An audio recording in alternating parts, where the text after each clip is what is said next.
Selamat pagi teman-teman. Pembelajaran kali ini akan dilakukan secara daring sesuai dengan instruksi dari kepala sekolah kemarin. Maka pada awal semester ini kita akan belajar pada bab 1 yang membahas mengenai panggilan hidup sebagai umat Allah.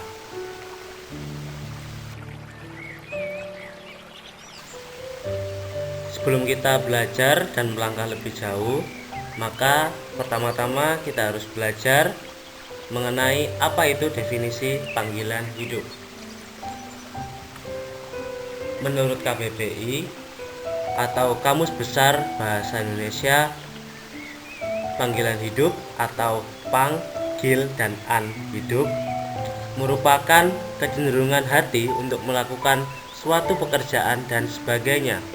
Di sini perlu digarisbawahi dengan kata-kata kecenderungan hati. Kecenderungan hati berarti berasal dari keinginan sendiri atau keinginan pribadi untuk melakukan suatu pekerjaan. Di sini adalah keinginan pribadi untuk memilih sebuah panggilan hidup.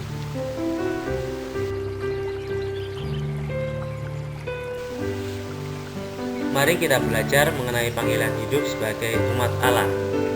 Gereja sendiri mengklasifikasikan panggilan hidup menjadi dua, yakni sebagai awam dan juga sebagai kaum membiara.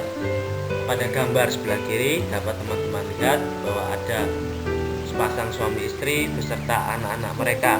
Sedangkan di gambar sebelah kanan dapat teman-teman lihat juga bahwa terdapat imam yang sedang berbicara dengan suster. Kaum membiara sendiri terdiri dari para uskup, imam, dan juga diakon, serta para suster ataupun bruder. Keduanya memiliki tujuan yang sama, yakni mencapai kekudusan dengan ciri khas tugas dari panggilan hidup yang mereka emban, baik itu sebagai awam ataupun sebagai kaum membiara atau kaum selibat.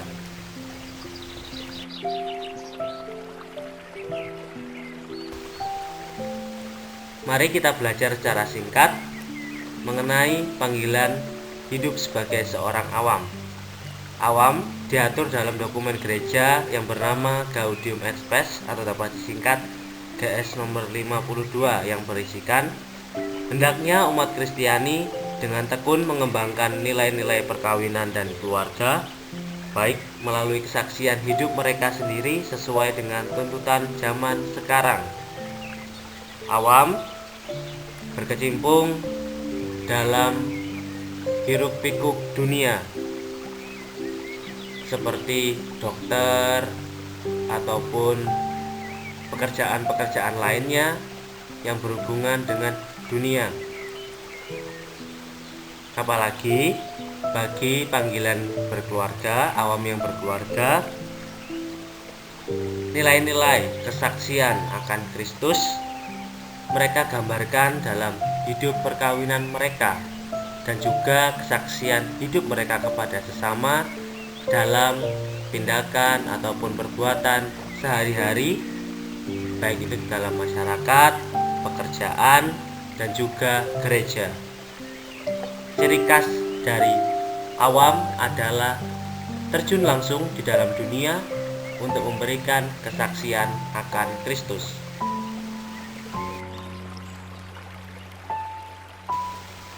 Selanjutnya, marilah kita belajar mengenai panggilan hidup sebagai kaum klerus dan juga selibat. Panggilan hidup ini diatur dalam dokumen gereja Lumen Gentium nomor 44 dengan kaul-kaul atau ikatan suci lainnya yang dengan caranya yang khas menyerupai kaul. Orang beriman Kristiani mewajibkan diri untuk hidup menurut 3 nasihat Injil tersebut. Ia mengabdikan diri seutuhnya kepada Allah yang dicintainya mengatasi segala sesuatu. Ciri khas dari panggilan hidup ini adalah mengabdikan diri seutuhnya kepada Allah. Orang yang mengambil jalan panggilan ini diwajibkan untuk menyerahkan dirinya secara total, baik itu secara jiwa, raga, waktu, dan juga tenaga. Penyerahan diri secara total tertampak dalam 3 kaul yang mereka hayati, yakni kaul kemiskinan, kaul ketaatan, dan juga kaul kemurnian. Ketiga kaul ini memiliki ciri khasnya masing-masing. Kaul kemiskinan yang pertama adalah kaul yang menuntut bahwa penyerahan diri secara total tidak hanya berupa materi ataupun harta benda yang dimiliki. Kaul kemiskinan mengandaikan bahwa orang yang menghayatinya benar-benar miskin di hadapan Allah, hanya bersandar kepada Allah dan juga menyerahkan dirinya secara total. Tidak hanya melalui harta benda yang dimilikinya, tapi juga melalui tenaga yang dimilikinya untuk karya pelayanan. Kemudian yang kedua ada kaul ketaatan. Kaul ketaatan tertampak dalam ketaatan seorang imam ataupun suster kepada pimpinan mereka. Jika mereka ditugaskan di mana saja, entah itu di kota ataupun pedalaman, mereka harus siap sedia mewartakan karya keselamatan Allah dimanapun mereka ditugaskan. Itulah kaul ketaatan yang mereka hayati. Kemudian yang terakhir, kaul kemurnian. Nah, di sini adalah letak ciri khas dari kaum klerus dan juga selibat. Mengabdikan diri seutuhnya kepada Allah tertampak dalam kaul kemurnian ini. Kaul kemurnian mewajibkan bagi mereka yang menghayatinya untuk tidak menikah. Karena apa? Karena dengan tidak menikah atau tidak berkeluarga, mereka yang melakukan ataupun menjalani tugas pelayanan suci tidak disibukkan oleh karya-karya ataupun hal-hal duniawi, hiruk-pikuk dunia. Mereka hanya fokus melayani Allah dan juga sesama.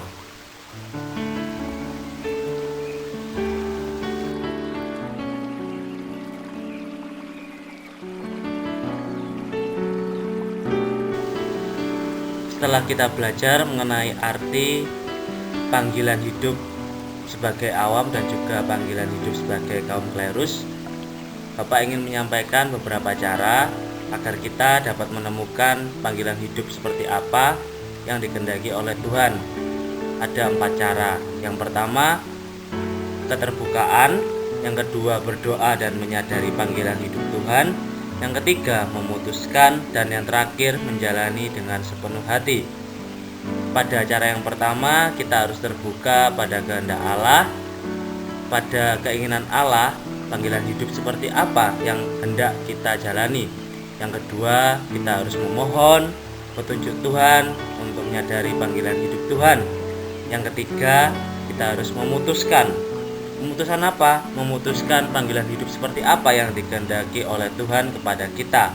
Dan yang terakhir, tentunya kita harus menjalani dengan sepenuh hati panggilan hidup seperti apa yang kita sudah pilih. Kita harus komitmen dengan panggilan hidup dan pastinya menjalani dengan hati yang sungguh-sungguh. Tentunya teman-teman di sini pasti ada yang mempunyai pacar atau juga belum, tapi hendaknya teman-teman di sini dapat belajar untuk memutuskan panggilan hidup seperti apa yang Tuhan kehendaki pada diri teman-teman sendiri. Begitu pembelajaran kita pada pagi hari ini. Terima kasih dan juga Tuhan memberkati.